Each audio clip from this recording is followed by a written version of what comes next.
guys, how's it going? Welcome to the fourth episode of Bebe Kumi. Bebe Kumi meaning drink with me. And for the people that's new to this podcast, my name is Francesco, and today is joining me Candice Van Delden, the owner of Bagels. And yeah, let's get right into it. So Candice, how's it going? How's everything? How's it in this with this COVID lockdown thing going on? Well, it's a roller coaster, that's for sure. So how it's going? I mean, it's going. Yeah. We just make the best of it. True really. that. True that. And so how did Bagel start? How at what time? What year did it actually start? And how did you come up with the whole idea of making like a bagel restaurant? Well, it was in 2006. I started with playing around with the idea of creating a bagel shop. Yeah. I knew for sure it had to be something with a restaurant because I love cooking, so I love the kitchen. I love creating recipes, menus. So, and people actually, it's not that I love bagels so much. People think like, oh, I'm a huge bagel fan. Yeah, I thought that too. So Actually, I haven't eaten a bagel in, I don't know, in a long time. But okay, that's about it. It was just more about like, okay, let's think of something unique, something that's not on the island yet. And I just started following all these bagel shops, and I thought, why not bagel sandwiches? Everything was so Dutch at that moment, like 4 or 5 years ago still. It was very similar what you could get everywhere. So yeah. that's true. That was the That's nice. concept. Oh, nice. But why did you go like to Scarlo? Because Scarlo was like at that time, I think Scarlo was pretty dead with restaurants and everything. So why into like that type of neighborhood? It's still pretty dead. Yeah. So years later, well, of course, there's been many changes in Scarlo. It's still not where it's supposed to be, but well, the whole bagel idea also is because in Holland I used to go to the city and you go shopping, and there are obviously bagel shops as well. So I like the idea of everything being close together. And I also like the idea of using your inner city, which now we are barely doing. So, for shopping, retail, for living. So I just love that in Holland. I could step down, I could walk 10, 15 minutes, and everything would be there. So I still believe in the city. So I wanted to see Punda and Otro Banda, but also Peter Maya and Scarlo. Yeah. Get better also. Get to the peak that they like where Peter Maya is right now, like something like that. I mean, Peter Maya was at that point 2 years ago, so it just maybe it didn't take as long. There was more interest, there were more investors, but I mean, also for me, it's the city district with the most beautiful historical buildings. So. That's true, and a lot of artists live over there too. That's the thing. That's kind of cool. That's kind of cool. Yeah, I like the combination of art and good healthy food. Locally inspired. Exactly, and I wanted to ask about locally. So some of your products, I know that not everything you can get locally, but the majority of your products, are they local, or are you trying to be more local minded as possible? Yes, for sure. Oh, nice. That was. From the start, we were trying to work with as many local products or farmers as possible, and we've seen the development of that throughout the years. Through, so that's nice. So whereas there were only like 3-4 farms we could approach in the beginning, it's like doubled now, and including their delivery and products. So it's nice to see how more restaurants are also focusing on using local. But at first, like I saw at first, it's very difficult to get like a consistency from farmers before, and now they're getting better with that. But first it was really difficult. So I know why people tend to not use local farmers, because they want to keep that consistency going. But did you find that difficult, or is just like? No. I wouldn't say it varies as much as consistency from other suppliers who bring in stuff from out there, because I mean, yes, it's pretty consistent, but even so with international shipments, you can get batches that are different and stuff. I've experienced that no more so than from local farmers. What is so is that, well, we have to adapt our menu to local harvest. That's true. So it does bend you and mend you to be a bit more creative, but it's not something you cannot work with. Exactly. By being creative, like I see your Instagram feeds and all those stuff on bagels. You always keep everybody guessing with everything that you make. And how do you come with everything that's all those crazy ideas that you really come up with? Is it just popping up in your head, or just you're just going off with that?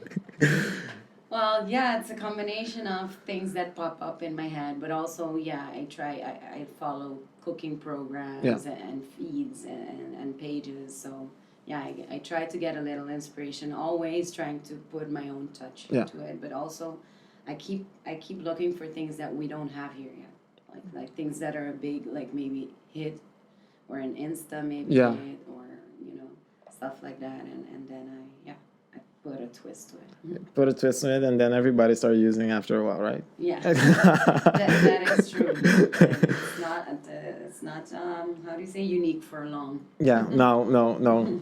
It was you'll make a trend and everybody will go with it. So after bagels is still going good and everything, but for the first lockdown, and how did you feel? How did you need to adapt to this epidemic for your restaurant? How did you find it? How did you like adapt? How did you like innovate yourself to become like keep the doors open and keep it rolling? Yeah. Well, one of the things I think all of us had to do is focus on delivery. Yeah. And that was the only. Well, compared to last year, last year was a lot more stressful. Yeah. You could also tell because it was unknown, so there was a lot more fear. Last year was a full lockdown as well. We weren't allowed to be open at all, so it was literally like, more like a day-to-day survival mode. Exactly. Yeah. And now this year, you've learned a lot. We were anticipating it, so I must say, I know there are areas where I still have to work on, like our website, which is launching soon. Yeah. Oh, nice. Yeah, because I know people are also looking for easier ways to order, and everything's becoming more digital. Nice, yes. Well, basically, if you don't move along, and then they're gonna go to your competitor. Yeah. If it's one click away and it's easier, I know that. Exactly. And so for all you guys, we just got a teaser from the website launching soon. How do you find your competitors are doing towards before all this happened? How was you find your competitors becoming, because you're more of a breakfast brunch restaurant? How did you actually find it? Was it very competitive in your neighborhood, or was it just okay for you? Well, it's fun. The funny thing is that in the middle of the pandemic, we got 2 new restaurants in our dead neighborhood. Yeah. That was first like, whoa, why is this happening? Yeah. But okay, also like, what is this teaching me now? What should I do now? Look at it as a challenge and not a problem. So,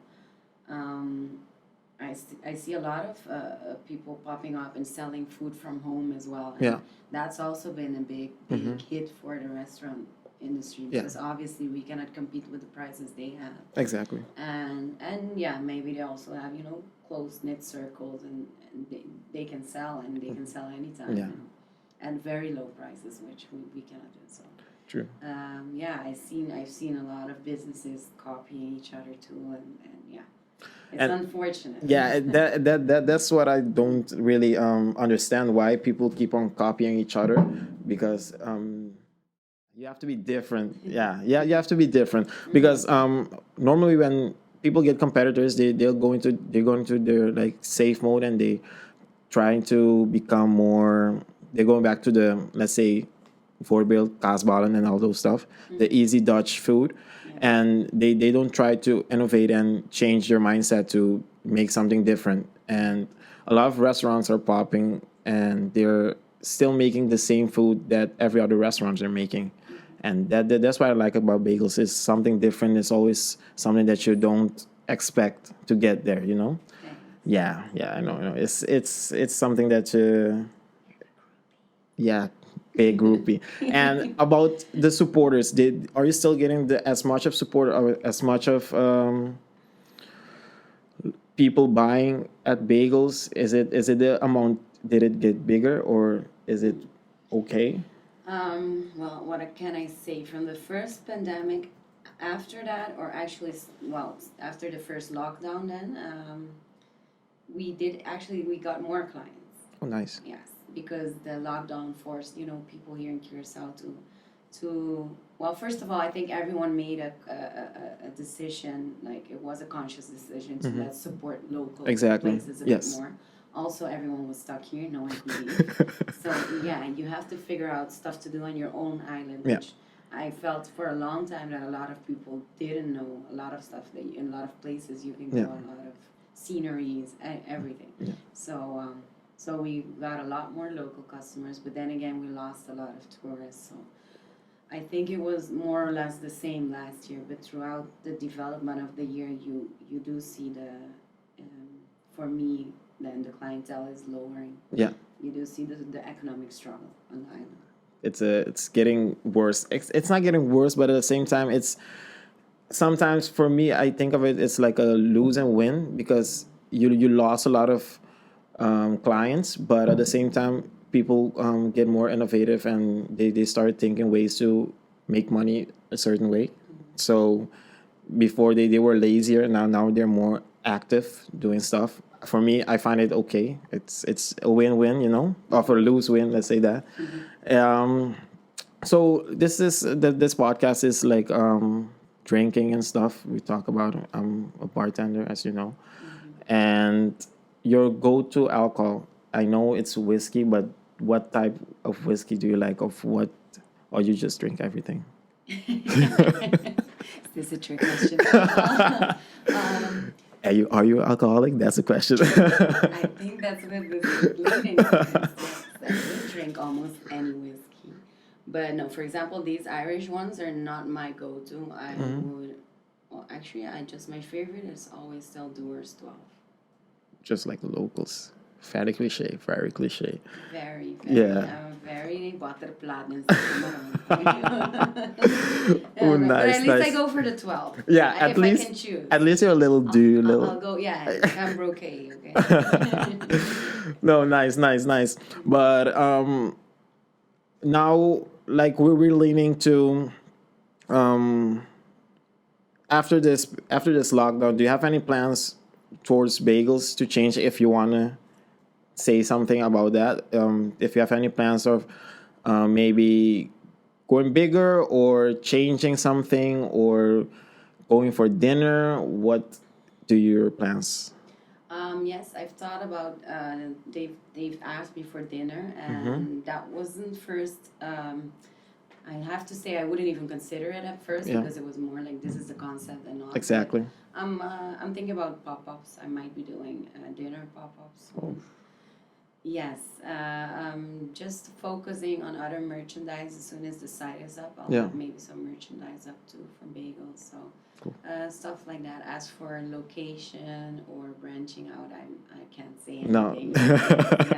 Yeah, and these are very difficult times. Yeah, it is. It's basically just thinking of ways and things to be catchy and basically holidays like upcoming Mother's Day is when we get everyone and a lot of clients and it's a big bang, but you want to keep coming with things like that. Exactly. To keep them coming too. So. Exactly.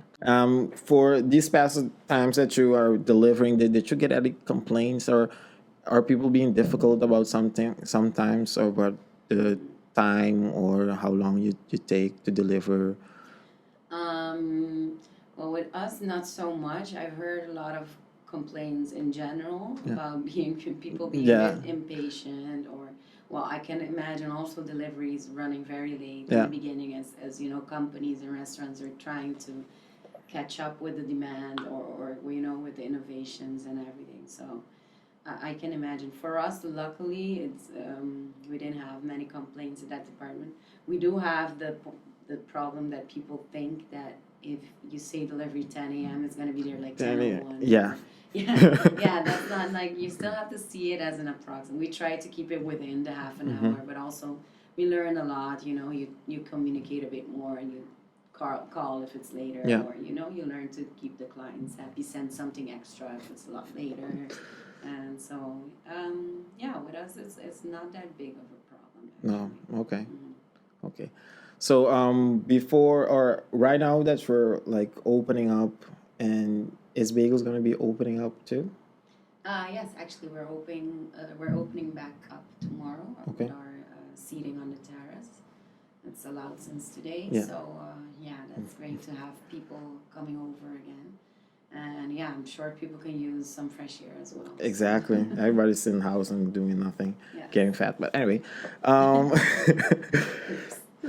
Not from our no. So a little about you. How did you like? Did you study actually in food or anything, or did you study something else before Bagels?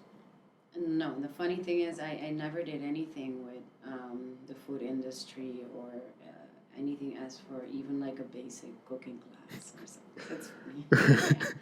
It really is just a hobby that became my passion, and that I figured like, yeah, I could go to many different schools, but I also believe in like talent and Yeah. creativity, and when that's aligned, I believe, yeah, you obviously basic knowledge is always like recommended Yeah. or important, but it's not something that you cannot succeed or function without. Okay. I mean, there's enough people that proved that in the past. So True. True. I think I figured out I like cooking too late, and not too late, but didn't want to go back then, and maybe not even now. And a culinary course, maybe for the heck of it. Yeah. No. So no, I studied public management. I did a bit of law, a bit of psychology. Oh. Yeah, so Yeah. I was like all around. All around. Just trying to discover what I like most, but I didn't find it until I came back to Kyrgyzstan. Nice. Nice. So you're a parent of a pig. So how's that? How's that life with of a pig and having that in house or outside the house? I don't know. Having bacon in the house. Bacon, 24/7. well, salmon, yeah. Do you want to kill it and get a slice of bacon out of it? Nah, Oscar is a part of the family. Oh, okay. One of my 3 pigs. So no, it's nice having a pig in the house. It's different. Is it dirty? It's, Just no, actually, a pig is very clean. I think cleaner than a dog. They don't smell either. So no. Okay. yeah. They don't smell. They keep their area okay. Neat. yeah. Yeah. They're Okay. they're smart too. They're very smart. Oh, They're nice. smarter than dogs, so they can be trained. I started with Oscar, but yeah, he's more interested in naps and food. So Yeah, it's in there. And what happened? You had a goat too? Yes. I had to go. I almost started my little farm. Almost. Almost. No. He was too much. He couldn't be potty trained that fast, and he needed a little too much attention. I got you. So he said, "Hafi kaskara. Don't Just- worry. No one's he's gonna eat him. He's safe. He's safe and taken care of." Oh, nice. Okay, cool. So Candice, thank you very much for being on my podcast. Thank you. Thank you for thank you for your knowledge and everything that your information of bagels and yourself. Let's get it. So guys, thank you very much for joining us on this podcast. Joined by Candice, and remember to follow her on Instagram, bagels, also on Facebook, and so you guys can stay in touch and to see what else is going to be the trend coming up. And yeah, guys, thank you very much for joining us. See you guys next time.